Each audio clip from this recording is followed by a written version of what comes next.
바리새인과 사두개인 사이에 다툼이 생겨 무리가 나누이니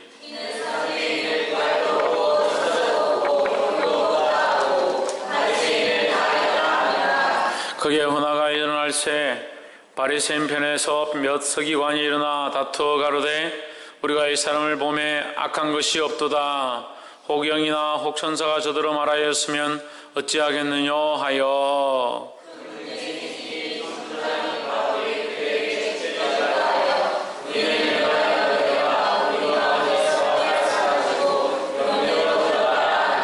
함께 읽읍시다.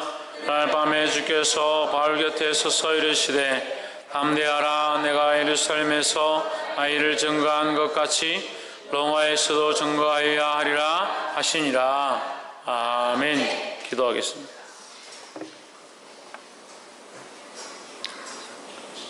살아계신 하나님, 존귀와 영광과 찬양을 받아 주시옵소서. 우리의 상황들과 환경을 보지 아니하게 하시고 하나님 우리와 함께 하심을 보며 그 앞에 예배하며 찬양할 수 있도록 도와주시옵소서. 주께서 오늘도 말씀하시고 인도하시고 깨닫게 하시며 순종하게 하실 줄 믿사옵고 살아계신 예수 그리스도 이름으로 기도하옵나이다. 아멘. 할렐루야. 우리 옆에 상가 인사합시다. 사랑합니다. 힘을 냅시다. 할렐루야. 오늘 사도행전 23장 우리 말씀을 전부 한번 읽어봅시다. 시작. 증거하여야 하리라. 우리가 지난주도 말씀을 나누는데 사도 바울이 잡힌 것도 핍박을 당한 것도 끌려가는 것도 결국 무엇을 하기 위하여? 그리스도의 복음을 전하기 위하여. 할렐루야. 우리는 증인입니다. 누구의 증인이냐? 예수 그리스도의 증인이다 하는 거예요. 예수 그리스도를 자랑하고 예수 그리스도를 드러내고 증거하기를 주의 이름으로 축원합니다. 사도행전 23장 1절에 바울이 공회를 주목하여 가로되 여러분 형제들아 오늘날까지 내가 범사의 양심을 따라 하나님을 섬겼노라 했습니다. 사도 바울이 공회 앞에서, 공회는 이제 교회들의 연합이다. 그 여러 사람들의 앞에서 여러 제사장들과 성직자들과 종교 지도자들 앞에 서 있다라는 거죠. 그러면 그 사람들도 하나님을 섬기니까 사도 바울이 하나님을 섬기는 것이 맞으면 사도 바울을 비난하거나 심판할 이유가 없다는 거죠. 그래서 사도 바울이 뭐라고 하냐? 나는 양심을 따라 하나님을 섬겼노라. 정직한 고백이죠. 이 고백을 저와 여러분이 하게 되기를 주의 이름으로 축원합니다. 우리가 믿음으로 살아서 양심대로 살아서 우리가 하나님 앞에서 양심을 따라 하나님을 섬겼노라고 말할 수 있는 저와 여러분의 삶이 되기를 주의 이름으로 축원합니다. 무엇을 따라? 양심을 따라. 그래서 찔림이 없어야 된다는 거예요. 2절에 대제사장 아나니아가 바울 곁에 섰는 사람들에게 그 입을 치라 명하니. 그 입을 왜 칩니까? 사도 바울이 살아온 삶이 양심대로 하나님 앞에서 했다라는 것을 인정하지 않는다는 거죠. 그러면 둘 중에 하나가 틀린 겁니다. 사도 바울이 살아온 삶이 하나님 앞에서가 아니든지 이 입을 치라고 하는 자들이 하나님 앞에서가 아니든지 둘 중에 하나가 하나님 앞에서가 아닌 거죠. 우리가 믿음으로 산다고 해서 우리에게 모든 사람들이 믿음 좋다, 잘 산다 그렇게 하지 않습니다. 하지만 우리가 믿음으로 살아야 합니다. 우리가 양심에 끄리낌 없이 하나님을 섬기기를 주의 이름으로 축원합니다. 저는 지금도 하나님 앞에서 믿음에 대해서 양심이 끄리낌이 없습니다. 우리가 서로 이런 고백들을 하기를 주의 이름으로 축원합니다. 우리가 사람들 앞에 죄인이 아니라 하나님 앞에 죄인이고 하나님 앞에 부끄러운 것이 있다 하더라도 사람 앞에서는 떳떳하다. 왜? 우리가 하나님을 따라 하나님의 복음을 믿음을 말씀을 따라 하나님 원하신 데 살려고 노력하고 있기 때문에 사람들 앞에 부끄러울 게 없다는 거죠. 할렐루야. 3절에 바울이 가로되 회칠한 담이여 하나님이 너를 치시리로다. 내가 나를 율법대로 심판한다고 앉아서 율법을 어기고 나를 치라 하느냐 했습니다. 자, 근데 여기 지금 보면 대제사장이 바울을 쳐라 했습니다. 근데 그 말을 듣고 사도 바울이 율법대로 심판한다고, 율법대로 심판하는 것은 이제 입으로 거짓말을 하면 입을 치라고 돼 있죠. 입을 치고, 눈이 죄를 지으면 눈을 뽑아버리고 뭐 이렇게 합니다. 그런 일들을 하니까 율법대로 심판한다고 입을 치라 한 거죠. 율법대로 치라 한다고, 입을 치라. 율법대로 심판한다고 입을 치라 했습니다. 맞죠? 근데 사도 바울이 뭐라고 하냐면, 율법을 어기고 나를 치라 하느냐. 또 율법이 하나 더 있는 거죠. 어떤 율법이 있느냐. 이 사람이 죄를 정했는지, 지었는지 안 지었는지를 판단해야 되는 거죠. 이 사람이 죄를 지었는지 안 지었는지를 판단한 다음에 그 다음에 치는 거죠. 또는 그 사람이 죄를 지었는지 안 지었는지 알 수 없을 때는 제비를 뽑았어라도 그 사람이 죄가 있는지 없는지 여부를 판단한 다음에 그 다음에 치는 거죠. 돌로 치든 막대기로 치든 치게 되어 있습니다. 그 치는 것은 율법인 것처럼 보이지만 뭐가 안 됐습니까? 죄를 정하는 것이 아직 안 됐잖아요. 근데 무조건 치라 하는 거죠. 왜? 자기 마음에 안 드니까. 대제사장이 마음에 안 들거든요. 그러니까 사도 바울을 쳐라 이렇게 하는 거예요. 그래서 사도 바울이 잘못됐다라고 지금 얘기해요. 이 회칠한 담아, 네가 말씀을 끌고 와서 너는 똑바로 하지 않으면서, 말씀대로 똑바로 하지 않으면서 그렇게 하라고 하느냐라고 하는 거죠. 사실은 이 사도 바울의 이 말이 맞습니다. 23장 3절에 말한 이 말이 맞습니다. 그런데 4절에 곁에 섰는 사람들이 말하되 하나님의 대제사장을 내가 욕하느냐 하십니다. 누구를? 그래, 하나님의 제사장을 함부로 욕해서는 안 된다. 다시 말하면 하나님 앞에 세워진 자를 함부로 판단해서는 안 된다라는 거죠. 5절 바울이 가로되 형제들아 나는 그가 대제사장인 줄 알지 못하였노라 기록하였으되 너희 백성의 관리를 비방하지 말라 하였느니라. 그리고 여기서 두 가지의 이게 서로 맞지 아니하면 이상한 현상을 봅니다. 방금은 회칠한 무드마 비방했다가 또 돌아서서 뭐라고 합니까? 내가 몰랐다는 것은 뭐예요? 자기의 이 잘못을 인정하는 거죠. 그럼 자 봅시다. 이 잘못을 인정하는 것이 지금 사도 바울이 잘못을 인정했잖아요. 내가 잘못 알았다라고 인정했잖아요. 그러면 이것이 사도 바울이 양심으로 하나님의 말씀을 따라 산 것, 그것을 인정한 그것이 아니다. 양심껏 하나님의 말씀으로 살지 않았다. 하나님의 율법을 어기지 않았다. 이것을 부인하는 겁니까? 아니죠. 그것도 아니다. 그럼 두 번째, 네가 율법을 가지고 치라고 하면서 율법을 진행하는 것처럼 하면서 네가 실제로 율법을 잘 지키지 않느냐, 이것에 대한 잘못을 인정하는 겁니까? 그것도 아닙니다. 그럼 무엇을 인정하는 겁니까? 자기가 그 사람이 제사장인 줄 몰랐다라는 것에 대한 것을 인정하는 거죠. 그 사람이 대제사장인 줄을 몰랐다는 것을 인정하는 거지, 자기가 말한 것들이 잘못됐다라고 인정하는 게 아니다는 겁니다. 이걸 볼 수 있어야 되죠. 그래서 그렇게 해석하지 않으면 23장 5절이 또 이 사도 바울의 모든 행실 자체를 사과하는 것처럼 보입니다. 그러면 사도 바울이 여기 서서 공회 앞에 서서 하나님의 복음을 전하려고 하는 것은 지금 빗나가게 되는 거죠.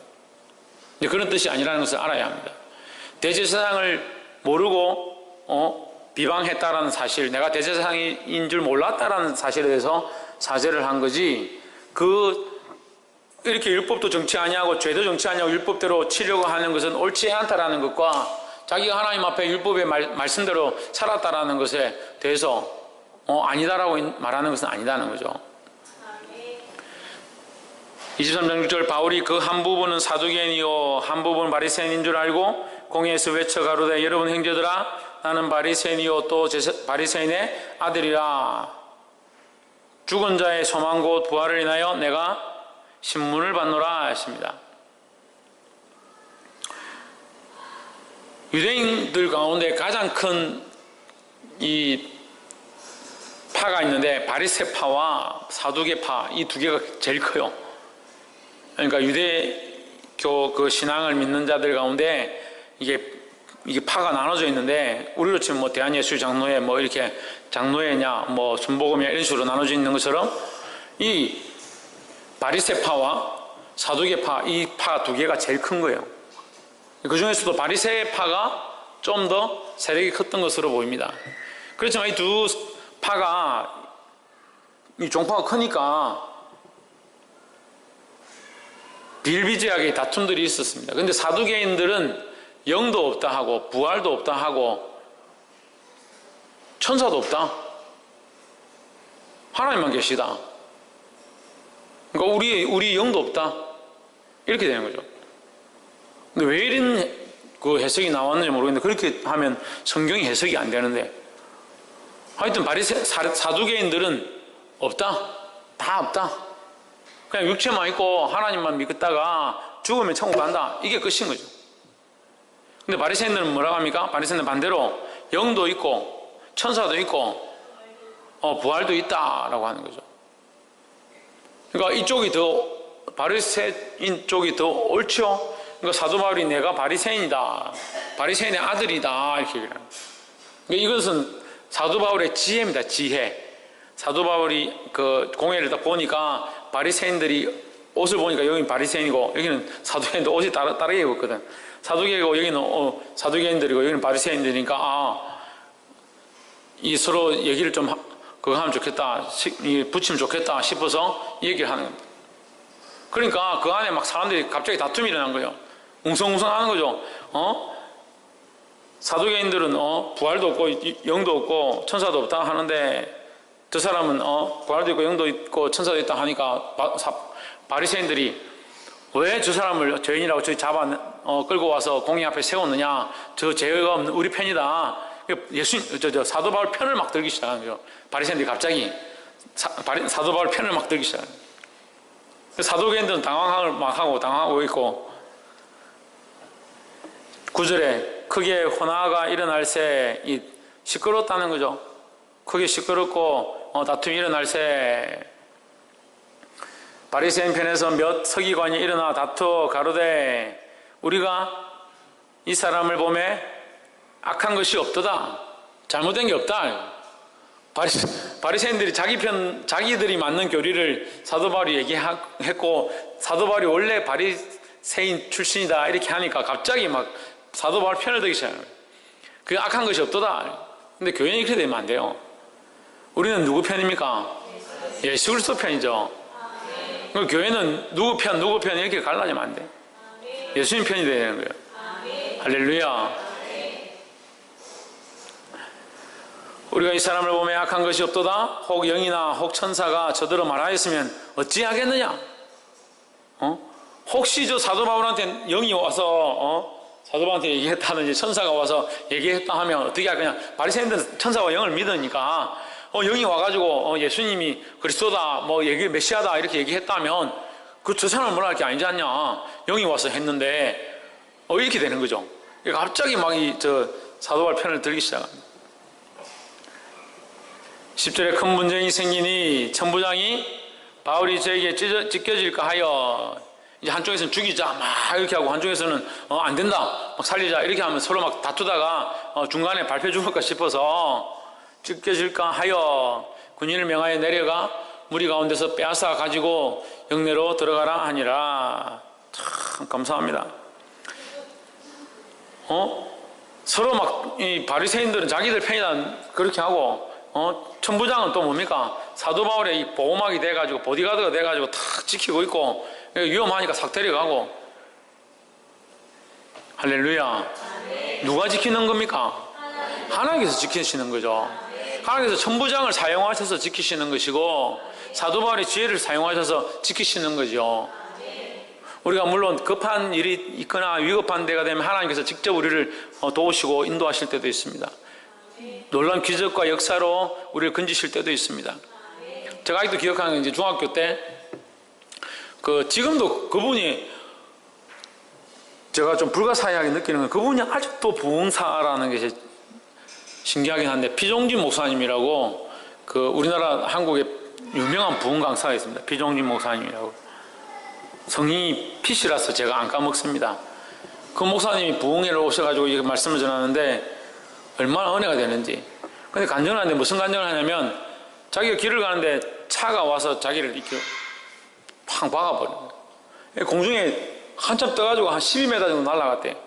12m면 여기서 저 끝에보다 더 멉니다. 날아갔습니다. 날아가 떨어지는데 바닥에 떨어질 때 천사들이 와서 자기를 이렇게 딱 받치는 것을 자기가 보았다는 거예요. 그 병원에 실려갔는데 어떻게 그렇게 큰 사고 났는데 이렇게 안 다쳤냐고 신기하다고 했다는.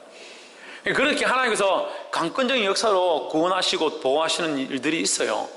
그렇지만 그렇지 않은 데도 많죠.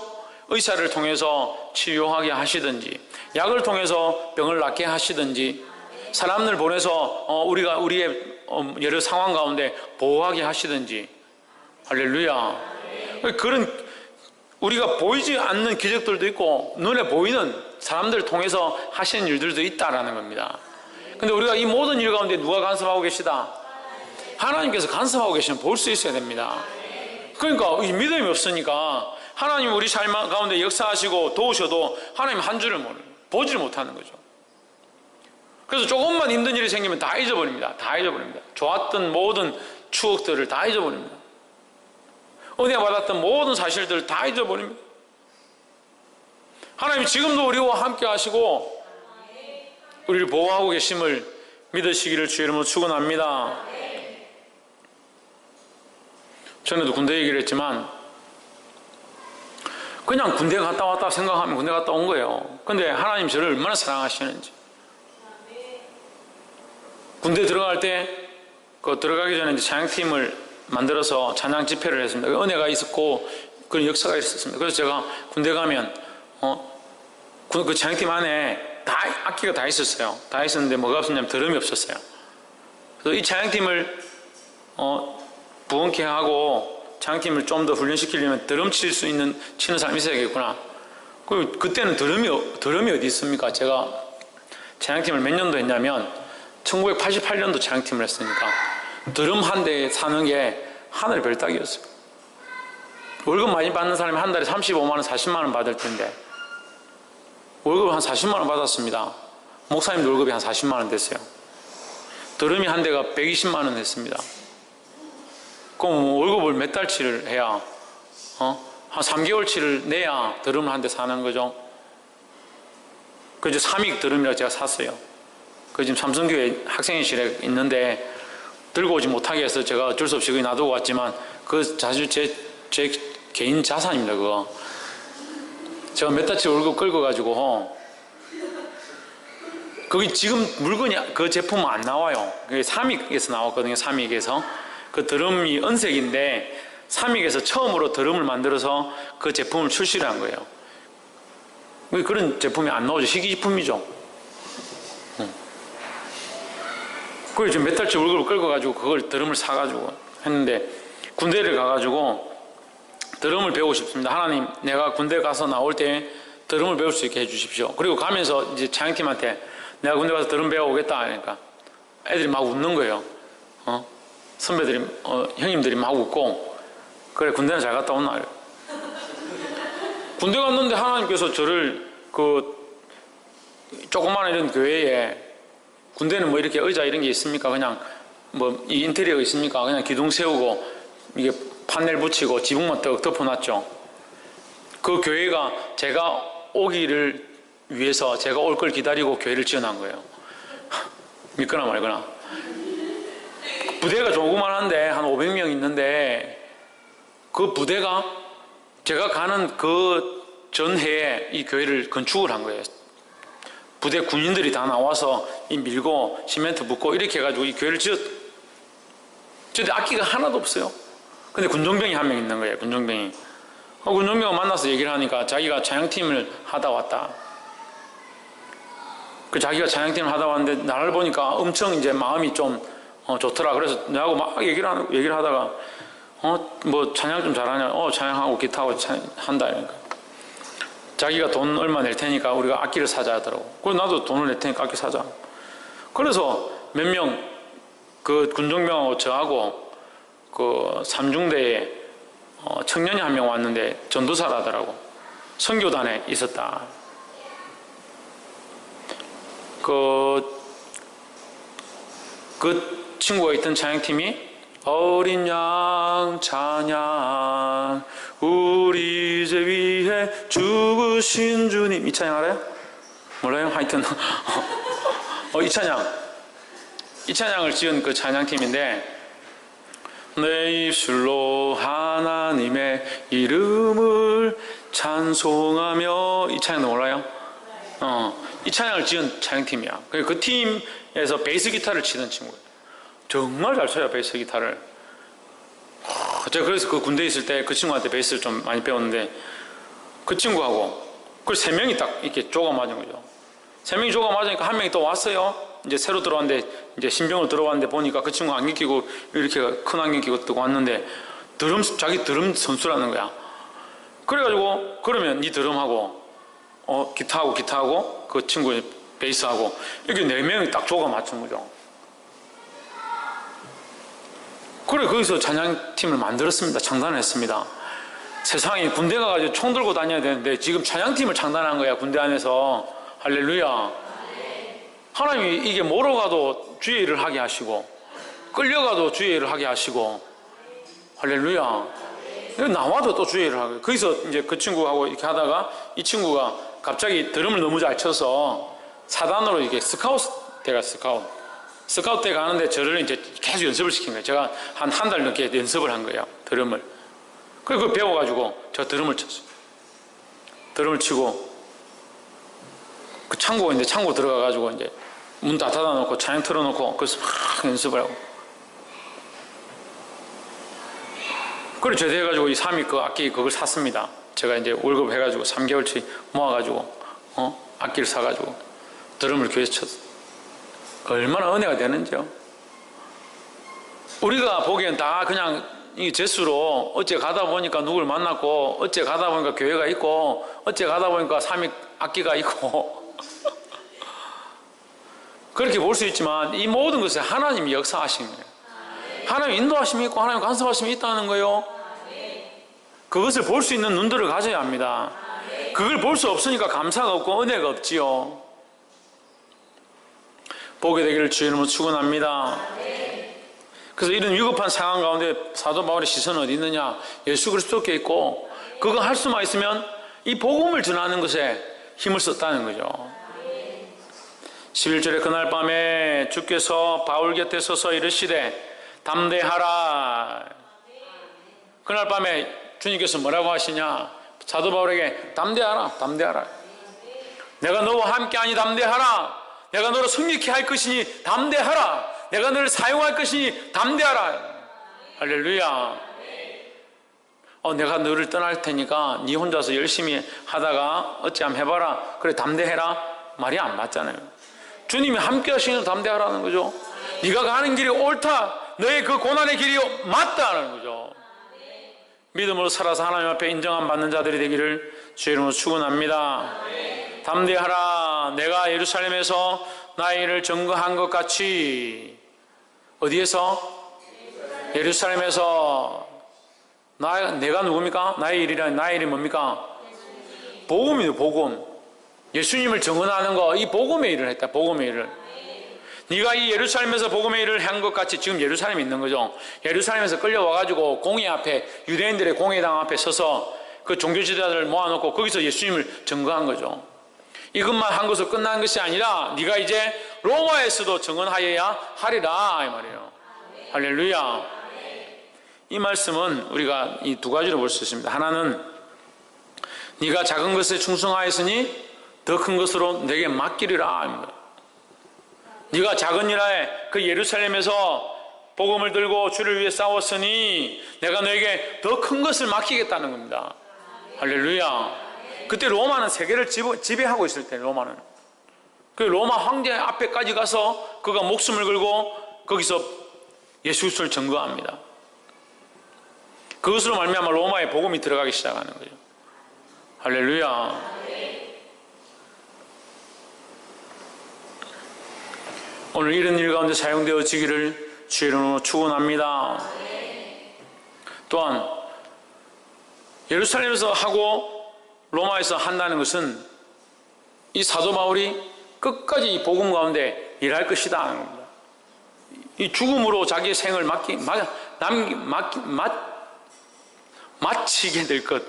마치게 될 것을 얘기하고 있는 거예요.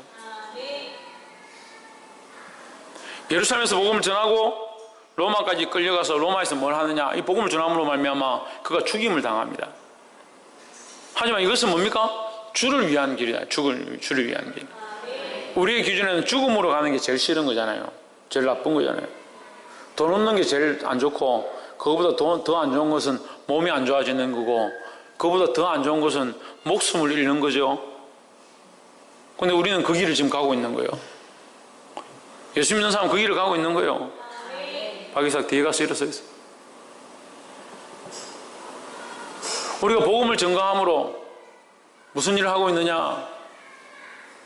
우리의 가진 것들을 내어놓는 일들을 하고, 우리가 복음을 전함으로 우리의 생명이 점점 줄어져 들어가고 고통 가운데 들어가게 되는 것을 보게 되고, 우리가 복음을 증거함으로 우리의 목숨을 내어놓아야 될 상황이 이를 수도 있습니다.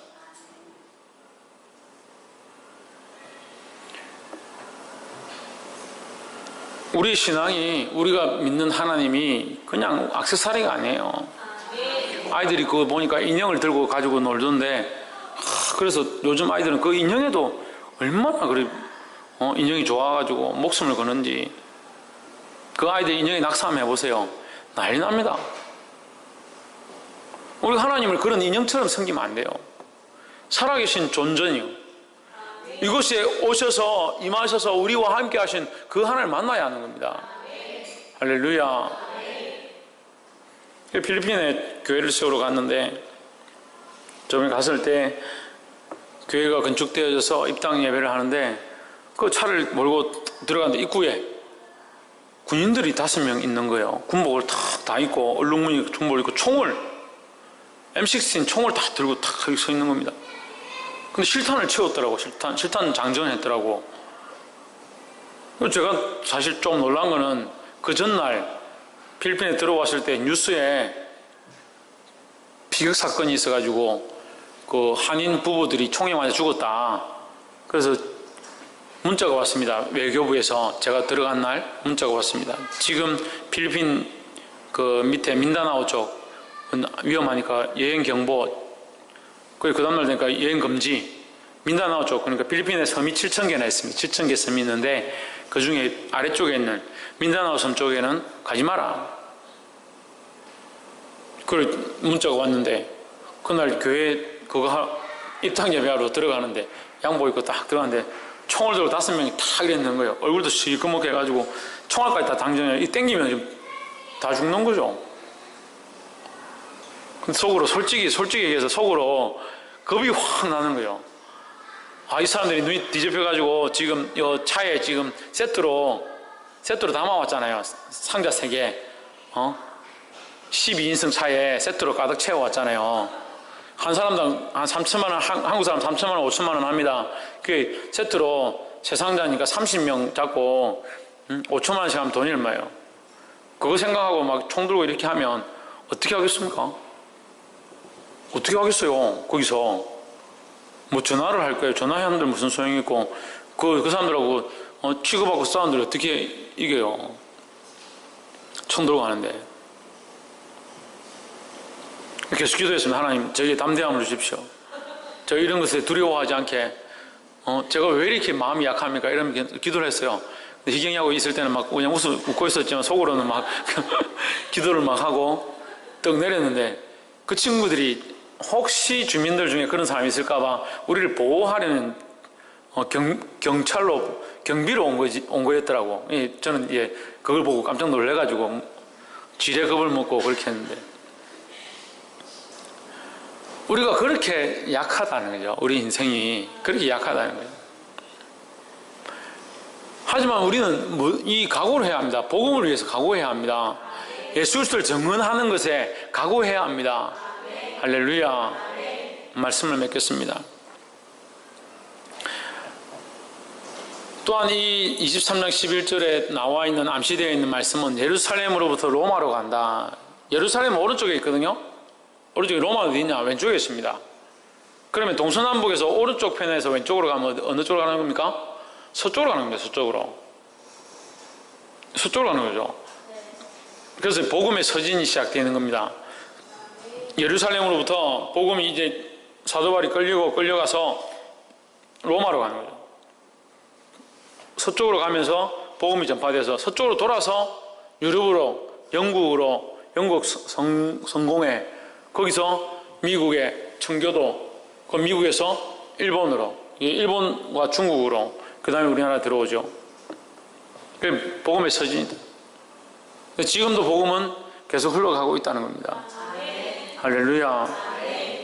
사랑하는 여러분, 이 사도 바울이 모든 상황 가운데 복음을 증거하려고 나섰던 것처럼 자기를 증언하는 게 아니라 자기를 자랑하는 것이 아니라 예수 그리스도를 증언하는데 자기의 목숨을 내어놓고 모든 상황들을 복음을 위해서 사용했던 것처럼 우리 또한 주를 위하여 주의 복음을 위하여 증언하며 쓰임받는 자들이 되기를 주의 이름으로 축원합니다.